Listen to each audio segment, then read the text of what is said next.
Imaginez-vous au XIIe siècle, sur une ancienne villa gallo-romaine, l'abbaye de Fontmorigny se construit. Pendant 8 siècles, les moines cisterciens tirent parti des ressources de ce paysage, dont le minerai de fer, exploité artisanalement pour fabriquer des outils. Abandonné fin XIXe siècle, le domaine tombe en ruine. Dominique et sa compagne, Claude, restaurent l'abbaye depuis 30 ans. Amoureux du lieu, ils en connaissent toute l'histoire.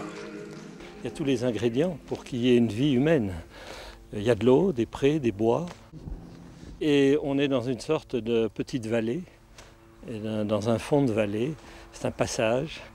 Et ça appelle à la vie, évidemment, surtout dans l'économie agraire qu'on a connue sur ces 2 derniers millénaires.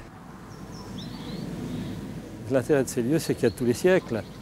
La tour qui est en avant correspond au XIVe siècle. Ensuite, cette pointe avec l'escalier correspond au XVIe. Ensuite, l'intérieur du réfectoire correspond au XIIe. Il y avait un cellier qui refermait cette cour, mais qui depuis a disparu. Et vous avez une église du XIIe avec une entrée, une architecture classique. C'est le début du XVIIIe et c'est vraiment un architecte du XVIIe qui l'a fait. C'est le grand siècle. Au cœur du domaine et de la vie des moines, un bâtiment majeur, l'église abbatiale sobre et dépouillée. 7 fois par jour, la communauté monastique s'y recueille et y chante. Tout doit aider à la spiritualité et l'église abbatiale a été volontairement imaginée comme devant être simple. Donc effectivement le moine, quand il prie ici dans les 2 premières travées que vous voyez là, est dans une atmosphère, dans un paysage, je crois que le mot est parfaitement adapté à ce type de bâtiment très fonctionnel et qui doit aider, encore une fois, à remplir cette tâche, communiquer avec ce qu'il pense être Dieu. L'abbaye restera un lieu monastique jusqu'au XVIIIe siècle. Ses activités agricoles et de forge ont façonné le paysage et initié l'activité sidérurgique industrielle du Val d'Aubois, tout proche. Vendue comme bien national à la Révolution, elle est transformée en exploitation agricole et sert de dortoir aux 300 ouvriers métallurgiques des forges de Torteron. Ça, c'est la marque du XIXe siècle.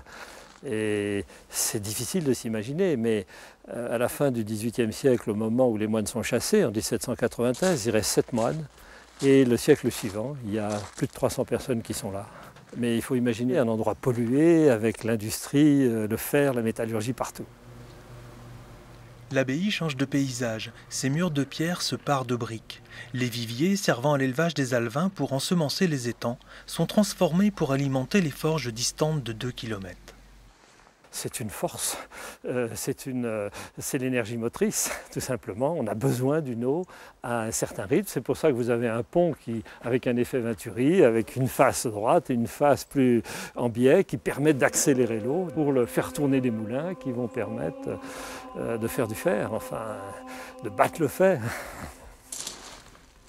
Début du XXe siècle, la Lorraine découvre le charbon, développe ses forges.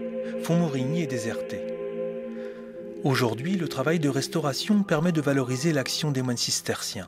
En Europe, avec près de 2000 monastères et abbayes, ces bâtisseurs ont aussi été de grands aménageurs de nos paysages.